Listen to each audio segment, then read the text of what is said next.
Et ces baumes bien-aimés guérissaient des plaies les plus infectées. Les gens se déplaçaient, voyageaient pour aller chercher ces baumes de Galade. Je viens dire à quelqu'un ce matin, le baume de Galade est encore disponible pour nous aujourd'hui.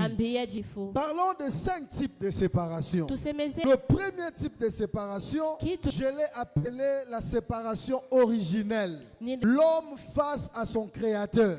La toute première séparation dans la Bible, ce n'est pas la séparation entre deux êtres humains. C'est la séparation entre la créature et son créateur. Voyons en Éden, le péché agit comme une lame tranchante qui va briser une communion qui était censée être éternelle. Cette séparation posée par le péché causera des conséquences.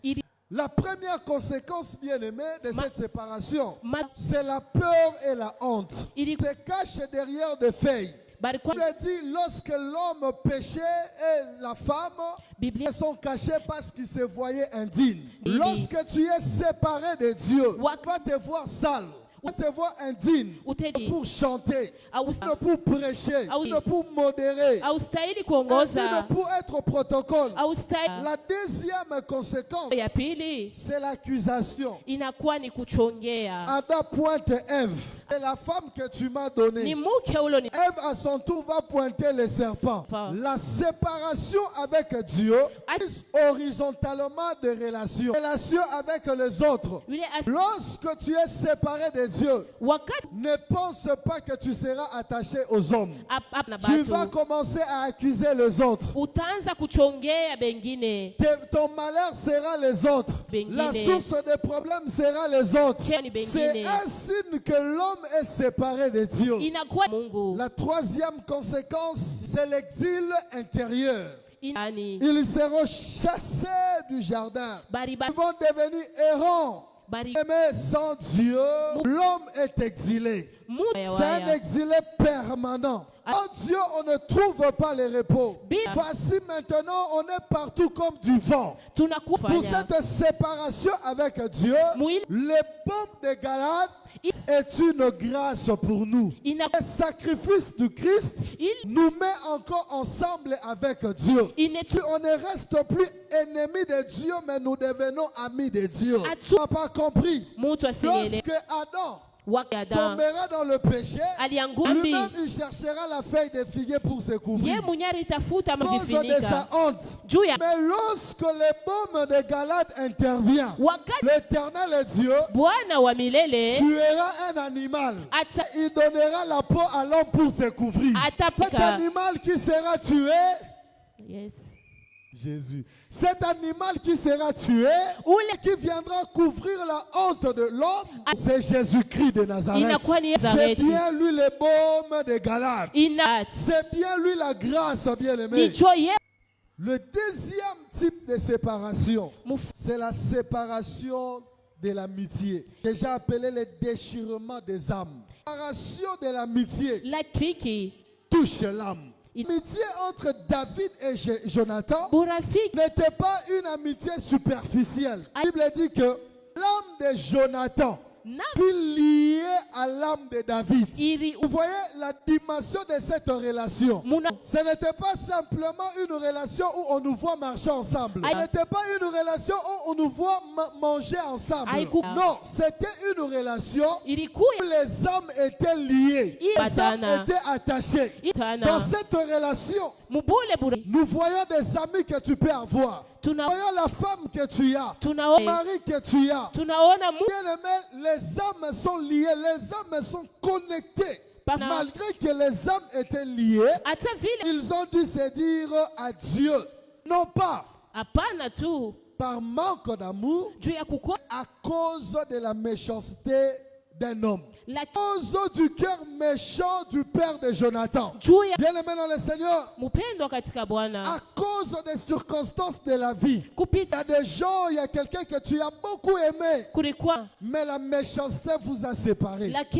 Il y a quelqu'un que tu as donné tout ton cœur, toute ton âme, mais il y a une personne qui est venue vous séparer. Bien-aimé, vous n'êtes pas séparés parce que vous voulez partir. Vous vous êtes sentis coincés, contraints, coincé contre mur, vous devez quitter l'autre. Vous devez laisser l'autre. Aimer quelqu'un. Vous étiez même prêt à se marier. Mais le père de l'homme dit pas cette fille. Tu n'as pas laissé la fille parce que tu ne l'aimais pas. Tu l'as laissé parce que la famille a dit non. Tu n'as pas laissé ce garçon parce que tu ne l'aimais pas, mais tu as laissé ce garçon parce que papa a dit non. Et maintenant le Seigneur, c'est ça le cas de David et Jonathan. David aimait Jonathan.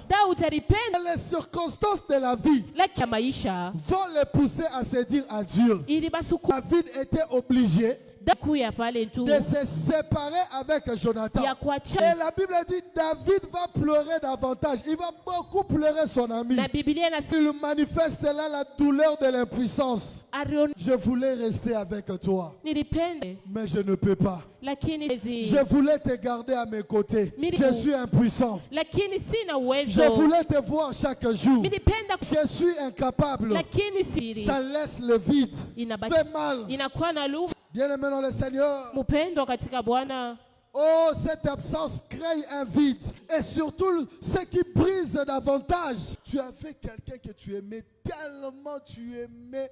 Vous vous êtes même changé des habits. Mais à cause des circonstances de la vie, la personne part avec l'espoir de vous rencontrer demain, vous rencontrer un jour, de se rappeler encore de cette amitié. Mais bien aimé, avec l'espoir de les revoir, la Bible dit malheureusement pour David, il n'a plus revu Jonathan.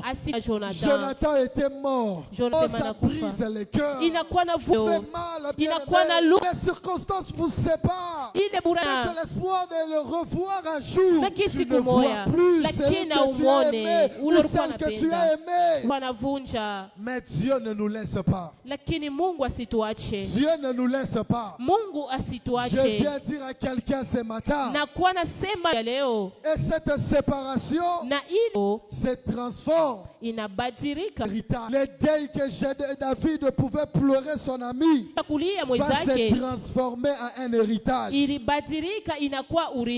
Le baume ne fait pas oublier l'ami. Il transforme la douleur en une force de fidélité. David va appliquer le baume de Galate sur son cœur. Il va chercher celui qui était resté dans la maison de Jonathan pour lui faire du bien.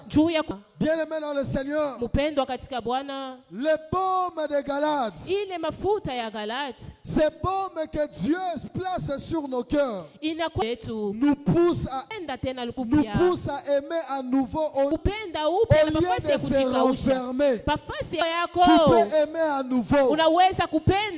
Ma soeur, tu peux aimer à nouveau. Même si tu as perdu un être cher, Dieu te donnera quelqu'un qui va remplacer cet être. Amen. Le baume de Galate nous montre aussi un ami qui ne nous quitte pas. C'est Jésus. Tous tes amis peuvent te quitter un jour. Celui que tu aimes, comment un jour finira par te quitter? On quitte toujours pour une raison. Ça peut être même par la mort, c'est une raison.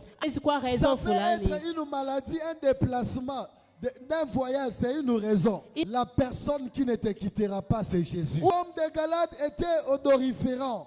Au lieu que le souvenir de l'ami disparut, éloigné sente l'amertume.